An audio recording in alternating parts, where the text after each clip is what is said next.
اب یہ جو آیت آ رہی ہے پھر ایک طویل آیت ہے، جسے میں نے عرض کیا تھا بڑے بڑے حسین اور خوشنما حکمت کے اور علم کے اور معرفت کے پھول جو ہیں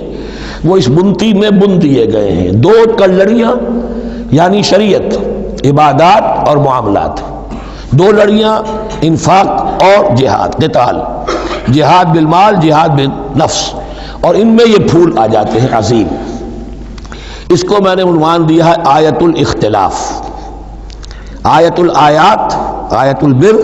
اور یہ آیت الاختلاف۔ اختلاف کیوں ہوتا رہا ہے؟ اور یہ بہت اہم ہے،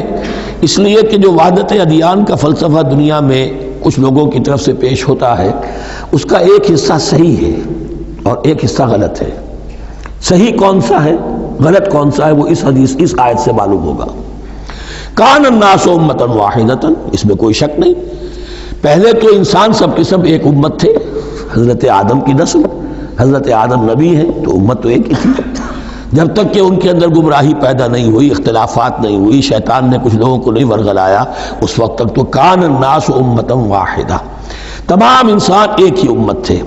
اب یہاں پہ سمجھ لیجئے کہ یہاں اس کے بعد ایک حرف محذوف ہے، ثم اختلفوا، پھر ان میں اختلافات ہوئے، فساد پیدا ہوا، کچھ لوگوں نے گمراہی کی سرنوشت اختیار کر لی، ایک بیٹا اگر حابیل تھا تو دوسرا قابیل بھی تھا۔ فبعث اللہ النبیین مبشرین ومنذرین، تو اب اللہ نے نبیوں کو بھیجنا شروع کیا جو بشارت دیتے تھے نیکوکاروں کو اور جو خبردار کرتے تھے غلط کاروں کو۔ وانزل معهم الکتاب بالحق لیحکم بین الناس فیما اختلفوا فیہ، اور اللہ نے ان کے ساتھ کتاب نازل فرمائی اپنی، تاکہ وہ حق کے ساتھ نازل فرمائی، تاکہ وہ فیصلہ کر دے لوگوں کے مابین ان امور میں جن میں انہوں نے اختلاف کیا تھا۔ وَمَا اخْتَلَفَ فِيهِ إِلَّا الَّذِينَ أُوتُوهُ مِن بَعْدِ مَا جَاءَتْهُمُ الْبَيِّنَاتُ بَغْيًا بَيْنَهُمْ، اور پھر جو اختلاف کیا ان میں سے تو نہیں کیا اختلاف کرنے والوں نے مگر جن کو کہ وہ کتاب دی جا چکی تھی، ہدایت دی جا چکی تھی، من بعد ما جاءتهم البینات، اور اس کا سبب کیا تھا، بغیم بینہم، یہ لفظ میں نے پہلے بھی نوٹ کروایا تھا، بغیم بینہم، دی ارج ٹو ڈومینیٹ، زدم زدہ، سارا فساد دنیا میں جو ہوتا ہے دی ارج ٹو ڈومینیٹ، آدمی جو ہے میں اس کی بات کیوں مانوں، یہ کیوں نہ میری مانے، یہ ہے کہ جس میں جو بھی سربراہی اور بالادستی حاصل کرنے کی جو ایک انسان کے اندر ایک ہے، امنگ ہے، یہ امنگ رکھی گئی ہے انسان میں،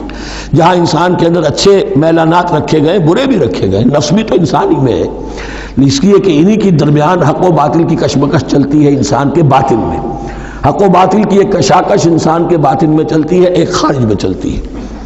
تو فرمایا پھر ہم نے اپنے رسول بھیجنے شروع کیے، فبعث اللہ النبیین مبشرین ومنذرین وانزل معهم الکتاب بالحق لیحکم بین الناس فیما اختلفوا فیہ وما اختلف فیہ الا الذین اوتوہ من بعد ما جاءتهم البینات بغیا بینہم